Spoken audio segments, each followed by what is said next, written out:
ኢትዮጵያ ኣብ ምብራቕ ኣፍሪካ ካብ መንጎ ዘሎ ሃገራት ብርክት ዝበለ በዝሒ ህዝቢን ብቕልጡፍ ኣብ ምዕባይ ዝርከብ ኢኮኖሚ በዓል ዋና እንተኾነት እኳ በሪ ባሕሪ ዘይብላ ምዃና ዕብየት ልዕሊ እዚን ከይኸውን ፈቲንዎ እዩ።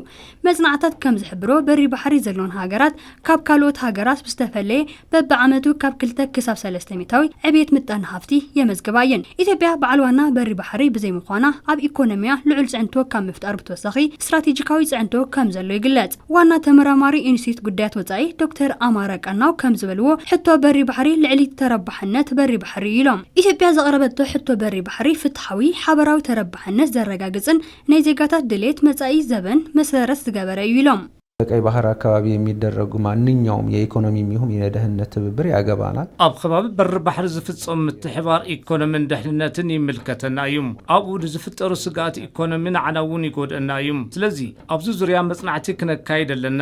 ነዚ ንምትግባር ድማ በቶም ሞያ ዘሰልጠኑ በዓል ሞያ ብምምጻእ ልዝብ ክነካይድ ኣለና። ንዝሓለፉ 3 ዓመታት እዚ እናተግበርና ጸኒሕና ኢና። ድሕሪኡ ትልምና ብኸመይ ወድዓዊ ክንገብሮ ኣለና ንዝብል ብኸይዲ ናብ መስመር ንኣቱ ኣለና።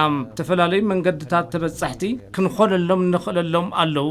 ካብዚኦም ሓደ ብምምራጽ ተበጻሕነትና ናብ ትግበራ ዝኣትወሉ እዩ ዝኾን። ተደራሽነታችን በቅርብ ጊዜ እውን ይሆናል ብለን እናስባለን። በዚህ መሰረት ረብሓ ጎረባብቲ ሃገራት ዘኽበረን ሓበራዊ ተረባሕነት ብዘረጋግጽ መልክዑ ሕቶ በሪ ባሕሪ ምላሽ ንኸረክብ ሰላማዊ ብዝኾነ መንገዲ ትገብሮ ድፊት ክተቐጽለሉ ኢሎም እስካሁን በነበረው አይነት አካሄድ ልንቀጥል አንችልም። ክሳብ ሕዚ ብዝነበረ ኣካይዳ ክቕጽል የብሉን።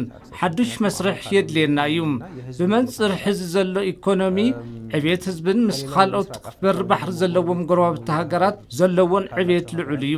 ንሕና ብዕብየት ህዝብን ኢኮኖሚን ትረአ ካብ ቀርኒ ኣፍሪካ ልዕሊ 50 ሚእታዊ ኢና ንኾን። ስለዚ ቅድሚ ሕዚ ብዝነበረ መስርሕ ክንቕጽል ኣይንኽእልን። መሰረታዊ ዝኾነ ወደብ የድልየና እዩ። ረብሓ ጎረባብቲ ሃገራት ብዘይጎድእ ሕቶና ረብሓ ጎረባብቲ ሃገራት ዝጎድእ ኢኮኖሚ እኳ ደኣስ ዝሐሸ ዕብየት ኢኮኖሚ ዘምጽእ ኢልና ንሓስብ። ኢኮኖሚ ኢትዮጵያ ብንግዲ ንኣብነት ብፕሮጀክታት ምትእስሳር ኮሪደር ነዘር ሃገራት ምትሓዝ ተተኻኢሉ ዝሐሸ ዕብየት ኢኮኖሚ ከዕብያ ይኽእላ እየን። ለነዚህ ሃገራት ሼር መደረግ ከቻለ የተሻለ የኢኮኖሚ እድገት ማስመዝገብ ይችላሉ እነዚህ ሀገራት ነው። ምክትል ፕሬዝዳንት ጉዳያት አካዳሚክ ዩኒቨርሲቲ አዲስ አበባ ዶክተር ጃይሉ ዑመር ኢትዮጵያ በመትከል ሂብካ መቅባል በሪ ባሕሪ ንምርካብ ዘቕረበት ሕቶ ግቡእ ምዃኑ ተመላኺቱ።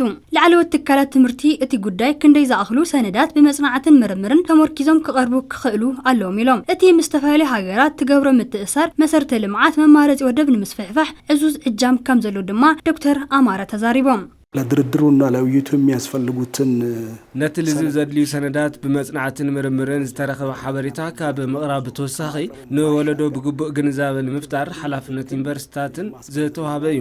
ነቲ ድርድር ዝውዕሉ ሓበሬታት ብምእካብ ምቕራብ ይግባእ። በዩኒቨርሲቲዎቹ ላይ የተጣለ ነውና ለተወሰነ ዓመት የምንጠቀምበት ለ50 ዓመት ለ100 ዓመት ሊሆን ይችላል። በቲ ድርድርና 50 ዓመትን ልዕሊኡን ክንጥቀመሉ ንኽእል ውሕስ ዝኾነ መገልገሊ ክንረክብ ንኽእል ኢና። እቲ ኻሊእ ሕዚ ስፋሕፋሕ ዘሎ ፕሮጀክታት ኮሪደራት ምስ ዝተፈላለዩ ወደባት ብምትእስሳር ምጥቃም ዘኽእል እዩ። በዚ ድማ ወደባት ነታ ሃገር ጥራሕ ዘይኮነስ ንኻልኦት ሃገራት ብዝምቹ መንገዲ ምትእስሳር ካብ ወደብ ሱዳን ክሳብ ሞምቦሳ ዝበጽሕ 12 ወደባት ኣለዋ እየን። ብመሰረት እዚ ኩለን ሃገራት ተረባሕቲ ኢኮኖሚ ንክኾና ዕድል ዝፈጥር እዩ። ብፍላይ ኢትዮጵያ ካልኦት ሃገራት ዓብይ ፍልፍል ዝኾነ ዕድል ኣሎ። ስለዚ እዘን ወደባት ብኮሪደር ምትእስሳር የድሊ እዩ። እነዚህን ወደቦች በኮሪደር ማገናኘት ነው።